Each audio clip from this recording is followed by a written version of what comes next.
La ONU en Uruguay. Alianzas para un futuro sostenible. Un podcast de Naciones Unidas en Uruguay para contarles qué estamos haciendo en pos del desarrollo sostenible del país.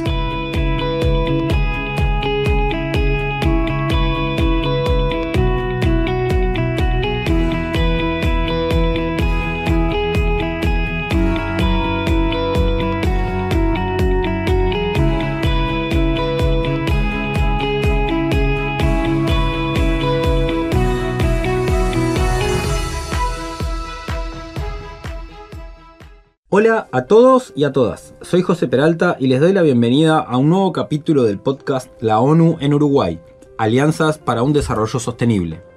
Hoy vamos a hablar de los cuidados, mejor dicho, del sistema de cuidados y el trabajo no remunerado, un elemento clave a atender para que el país pueda dar un salto al desarrollo. Comenzaremos este capítulo con una pregunta: ¿de qué tratan los cuidados? Me gustaría contarles, a modo de introducción al tema, que la dispar distribución de los cuidados y del trabajo no remunerado de los hogares es uno de los nudos estructurales de la desigualdad entre hombres y mujeres en Uruguay y en el mundo. Dada la división sexual del trabajo, el trabajo de cuidado remunerado y no remunerado se encuentra altamente feminizado.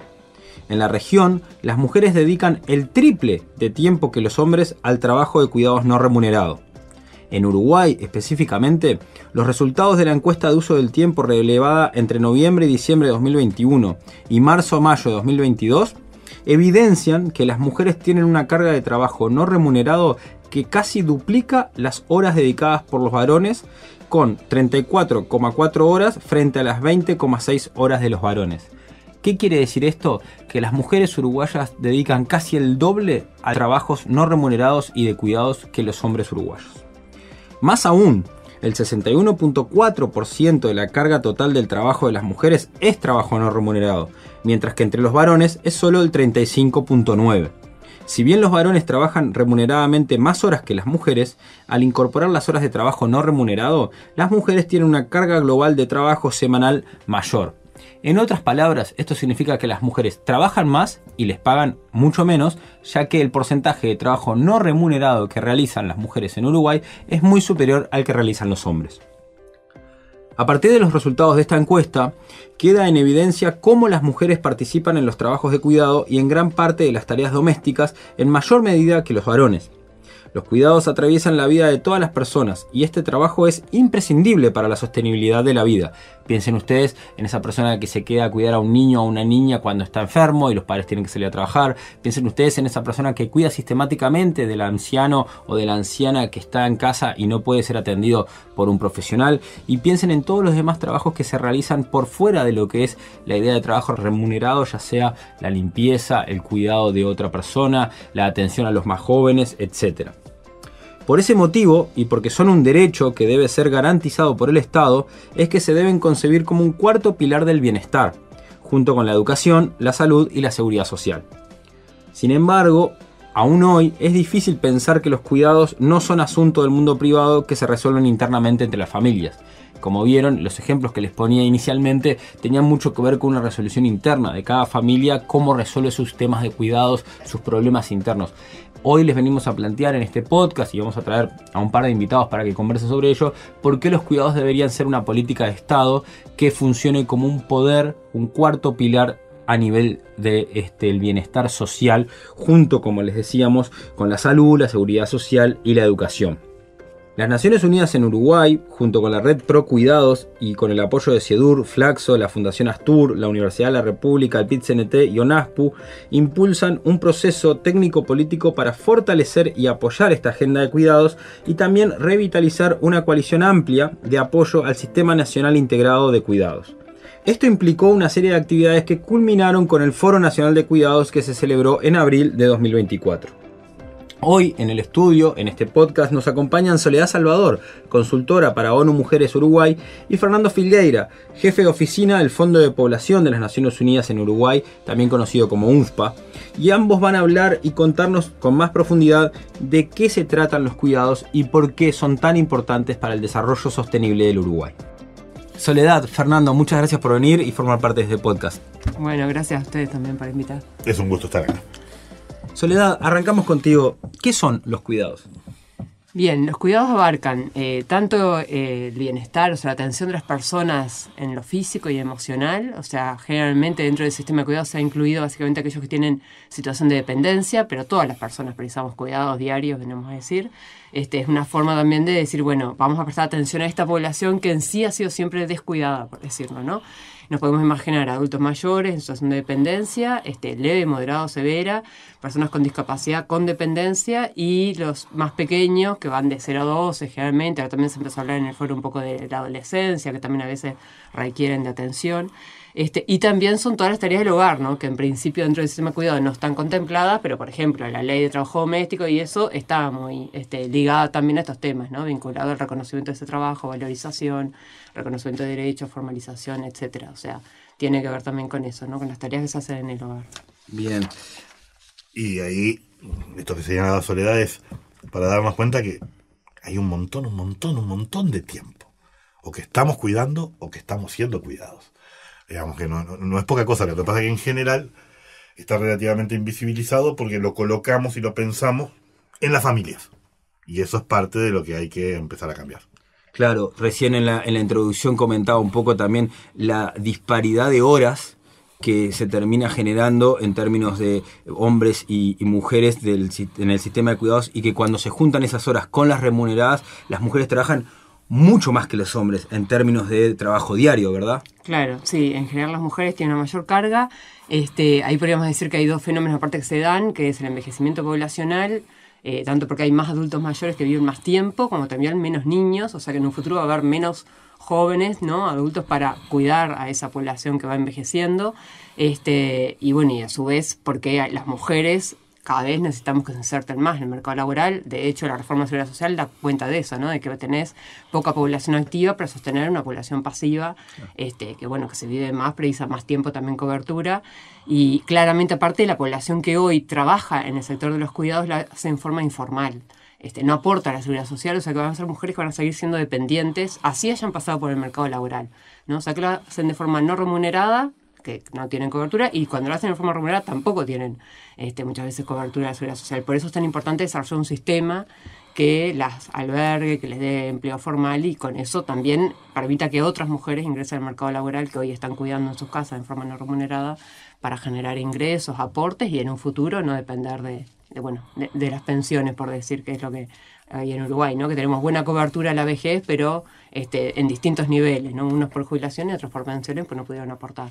Claro, ahí también, Soledad, preguntarte cómo se resuelven los cuidados del hoy, ¿no? Es una cuestión que es bien acuciante, bien urgente también, ¿no? Sí, nosotros presentábamos ahora un estudio que se basaba en un antecedente que había a nivel regional, donde Fernando estuvo vinculado, que era elaborar unos escenarios para el empoderamiento económico de las mujeres, que básicamente lo que buscaba era mostrar esa desigualdad que decía recién en relación a la inclusión, venimos a decir, en el mercado laboral, o en qué medida pueden insertarse al mercado laboral esas mujeres, pero a su vez cuán dependientes están de esto que decía Fernando, ¿no? De ese tiempo que requiere resolver cuidados.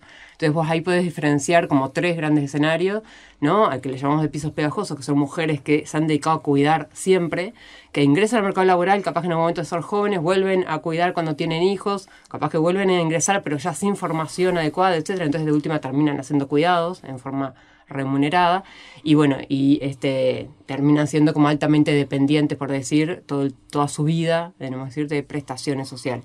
Después tenés mujeres, lo que le llamamos en el intermedio, ¿no? Que son de escaleras rotas, que esas mujeres tienen un problema que es la escasez de tiempo, ¿no? Porque le llamamos pobreza de tiempo, que en realidad es que tienen inserción en el mercado laboral, pero también una inserción que a veces es media rígida en términos de horas, y a su vez tienen que seguir resolviendo cuidados porque no tienen servicios de cuidado que te cubran. Por ejemplo, la escuela pública en Uruguay es de 4 horas, lo que está más generalizado. Y después los servicios de cuidado infantil para los más pequeños casi que eran inexistentes antes del desarrollo del sistema. A partir del 2016 empezó a aumentar la cobertura, pero igual sigue siendo poca y básicamente de 4 horas en general. En ese marco, el sistema de cuidados trajo de bueno una modalidad que son los centros siempre, que eso ayuda, y sobre todo en el interior, a dar más cobertura a hijos de trabajadoras y trabajadores, pero bueno, estamos hablando de que la población que necesita cuidados es más ¿no? Que toda la que se ha logrado cubrir hasta ahora por el sistema. Y bueno, después tenés las mujeres que le llamamos de techo de cristal, que son aquellas que capaz que logran a través de financiando, ¿no? De bolsillo, ¿no? Pagándose servicios de cuidado infantil y de escuela de tiempo completo, etcétera, pero después igual dentro del mercado laboral son discriminadas por los estereotipos de género, entonces tienen problemas de brecha salarial, discriminación, o sea, no logran aprovechar toda la formación que tienen, que realmente es mayor a lo de los varones, por todos estos estereotipos en torno a los cuidados, ¿no? Y claro, de hecho, claramente muchas veces son los que tienen que, en el momento que tienen alguien en situación de dependencia, ver cómo se arreglan para resolver los cuidados y seguir en el mercado laboral. Es importante eso que dice Soledad para entender que el sistema de cuidados, estas tres modalidades diferentes, escenarios que enfrentan las mujeres para solucionar los temas de cuidado, es un elemento clave para entender la reproducción intergeneracional de la pobreza y de la desigualdad.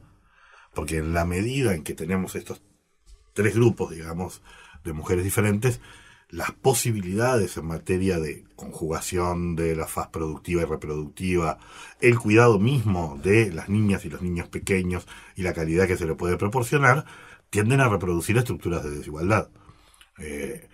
Está claro que las mujeres de techo de cristal enfrentan una serie de discriminaciones muy claras, pero han completado, si se quiere, procesos emancipatorios o ciertos procesos emancipatorios que están parcialmente truncos, pero hay varios avances.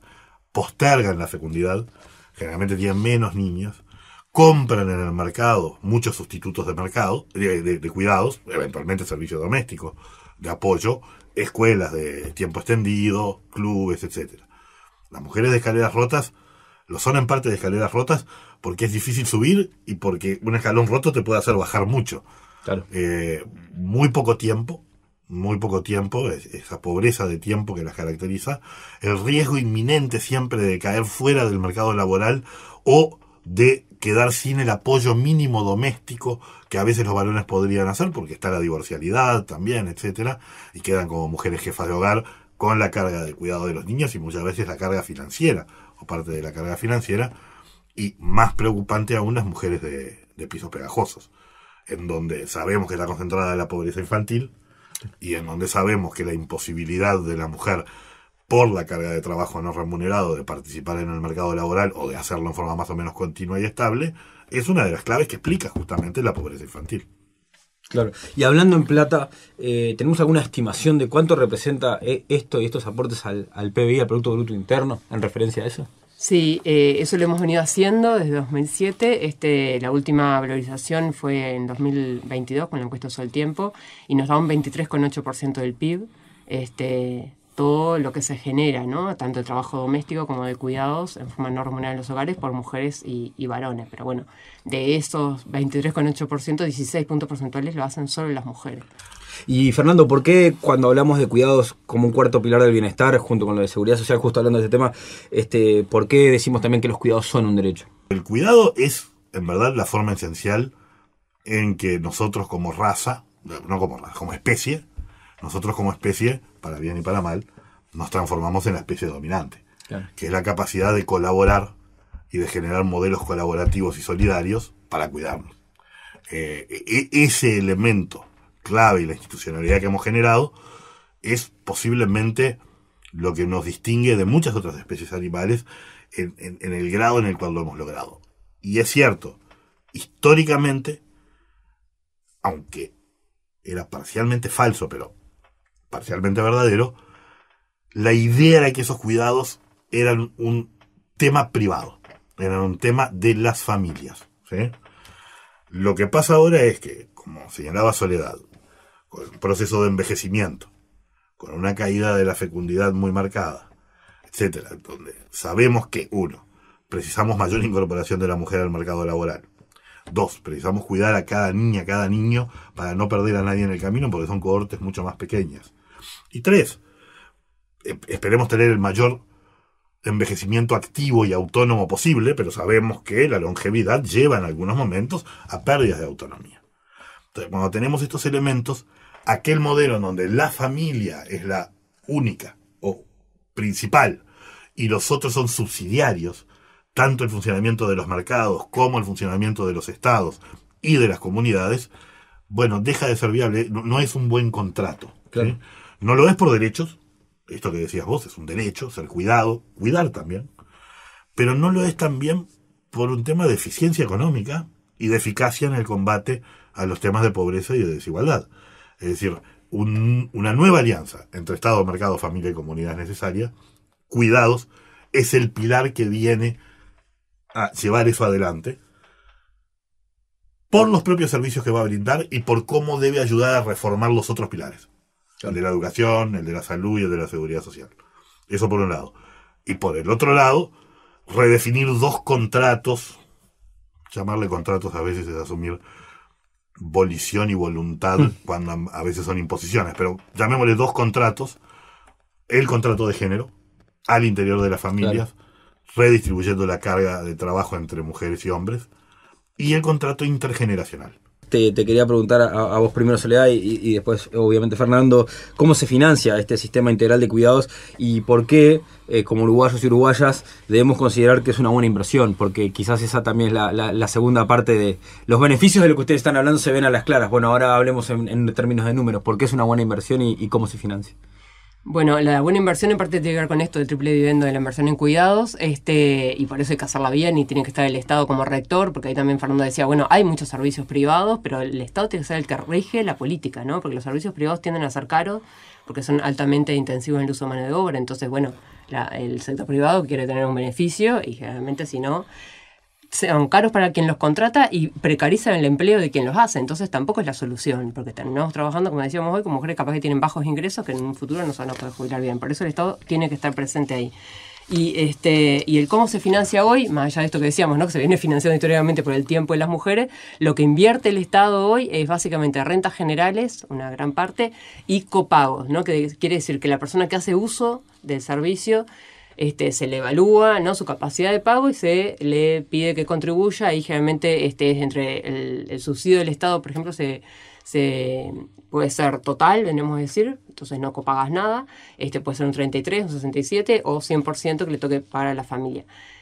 En ese caso, lo que ahora estuvimos discutiendo en el foro, me parece que es algo que ha venido y siempre ha estado sobre la mesa, es la necesidad de crear algún tipo de fondo, como decía Fernando recién, para financiar estos cuidados. Porque igual que la salud, o sea, si uno pensara que cada uno tiene que copagar el uso de su servicio, sería imposible. O sea, y de última, las personas que más necesitan a veces son las que menos tienen también, ¿no? Claro.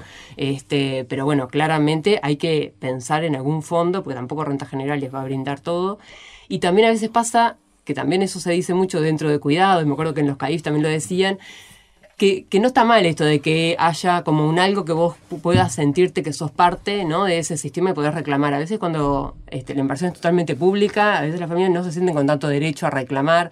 Hay un tema también atrás de esto que ha pasado con el programa de asistentes personales, que es, claro, si vos dejás en manos de una persona, ¿no?, a ese ser querido que encima tiene una dependencia severa, después el procesar los reclamos, las quejas, es bastante complicado para esas familias, porque no saben en qué medida esto se te viene, ¿no? Como claro. Entonces, hay que tener todos esos cuidados. Es una política, por eso, que requiere de mucho pienso y de mucho cariño, venimos a decir, en quién lo hace.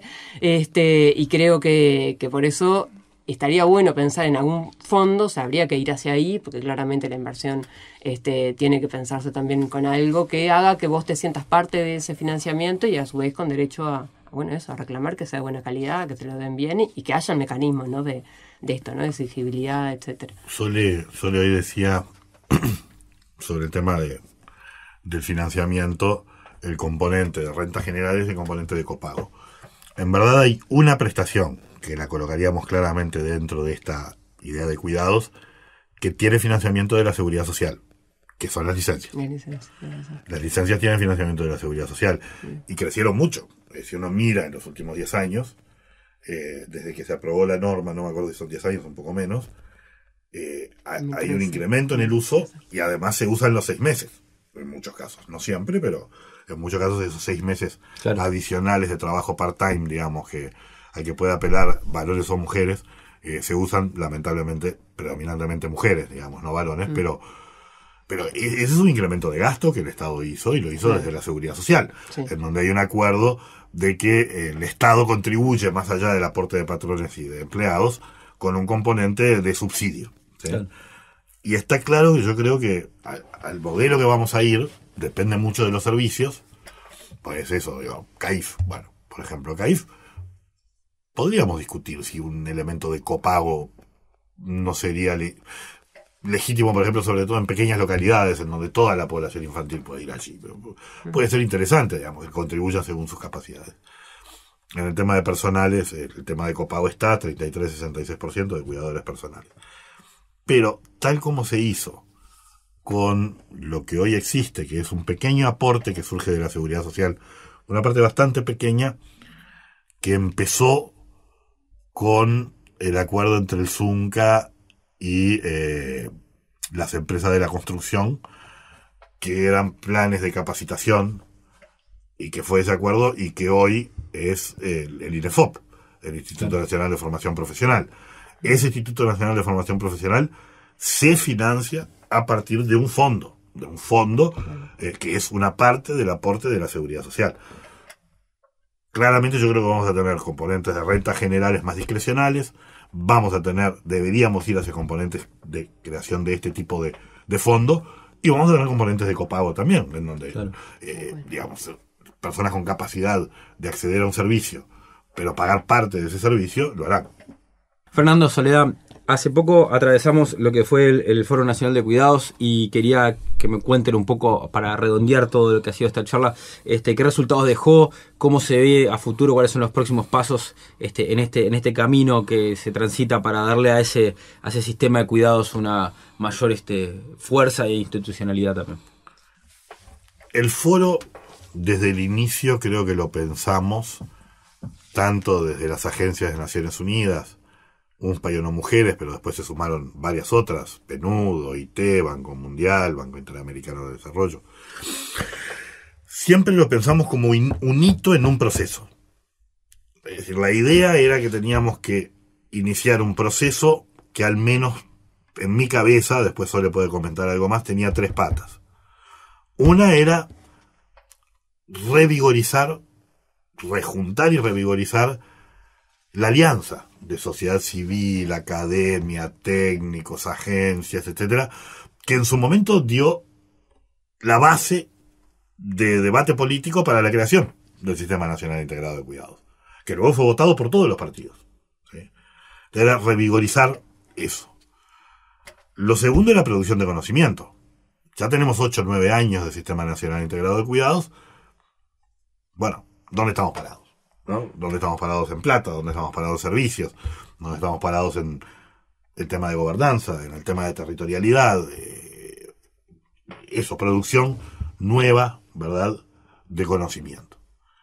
Y lo tercero, que el foro lo pretendía explícitamente y que ahora viene una segunda etapa, era en este año electoral, programáticamente, colocar este tema, si no en el centro, tal vez no sea el centro de la agenda electoral, pero sí en un lugar destacado de la agenda electoral de todas y todos los candidatos y de los programas partidarios que luego se van haciendo carne en propuestas concretas, ¿verdad? ¿Verdad? No, yo pensando, por ejemplo, en los temas como hablamos de financiamiento, pero también institucionalidad, que son importantes, creo que un tema que hay que volver a poner más fuerte sobre la mesa es el tema de el papel de la Junta Nacional de Cuidado. Y también el papel del Parlamento, que en un momento del inicio se le dio como un rol también de hacer como de acompañamiento, fiscalizador de lo que estaba pasando en el sistema de cuidados, y creo que quedó como medio relegado. Ahora se retomó el hecho de hacer informes, memorias anuales, pero creo que falta que sea integral el sistema, por decirlo de una forma, ¿no? Hoy por hoy existen servicios, como decía Fernando, que hay distintos entes que los proveen, pero no siempre es fácil para la Secretaría de Cuidados no tiene un rol clave en esto, es básicamente asesor, ¿no? O sea, así es como le dan, de hecho el Comité Consultivo también, ahí la que tiene un rol directivo es la Junta Nacional de Cuidado, y para mí como que no se entendió bien ese rol y como que ha perdido un poco de fuerza y tiene que volver a pensarse como eso, son el órgano que ejecuta y que debe comandar esto. Después en el foro surgió también algunos intereses, bueno, de por qué el sector privado y la sociedad civil no estaba ahí, ¿no? En la JUNACO tomando decisiones, bueno, eso se puede ver, o sea, hasta dónde tienen que estar o no, de hecho están en el Comité Consultivo de Cuidado, creo que es una buena forma de participar, las trabajadoras y trabajadores también están en el Comité Consultivo y también tienen mucho para aportar, y también lo otro, para aprender, porque yo decía siempre que lo mejor de estar en el Comité Consultivo fue aprender de los tiempos que requiere la política, de esto, ¿no? De que el hacer no es que, bueno, mañana votamos que tantos recursos y a partir de pasado mañana tenemos... Claro, no, todo lleva su tiempo, proceso, pero sobre todo hay que construir como senderos que se continúen, ¿no? Y todo el tema de formación, porque Si tenés servicios, pero después no tenés quien los lleve adelante, porque lo que más nos faltaba en Uruguay era recursos humanos formados para hacerlo. Entonces también eso tiene, ¿no? Porque la demanda siempre va a estar. Lo importante ahí es eso, tener claro que la demanda existe, o sea, es un mercado, si uno quiere generar empleo y quiere movilizar el mercado laboral y todo lo que eso derrama, ¿no? Porque la gente tiene más solvencia económica, consume, o sea, es todo un circuito.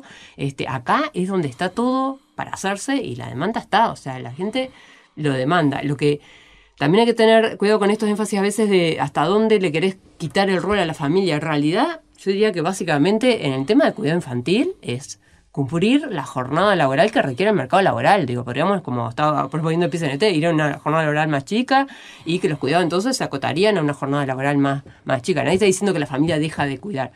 En el caso de hijos con discapacidad de edad, también la familia está siempre. Yo creo que el tema más complicado son la dependencia, o sea, de adultos mayores, donde ya esa familia que se hacía, o sea, ya no está, tenemos que decir, porque está con sus hijos o teniendo otras responsabilidades, y bueno, y ese adulto mayor requiere cuidados las 24 horas. Claro. Entonces ahí sí el consumo, vendríamos a decir, de servicios de cuidado es más alto y son caros en el mercado y en general las familias no pueden resolverlo sin ser que tengan buenos niveles de poder adquisitivo, pero no podés resolver solo. Entonces yo creo que eso que es como decir, no poner en derecho también a todas las poblaciones, bueno, que esa población también tenga el derecho a eso, a ser bien cuidada y la familia a poder elegir, como decimos a veces, no suena bien, pero no cuidar, o sea, porque hay otro que lo va a hacer mejor.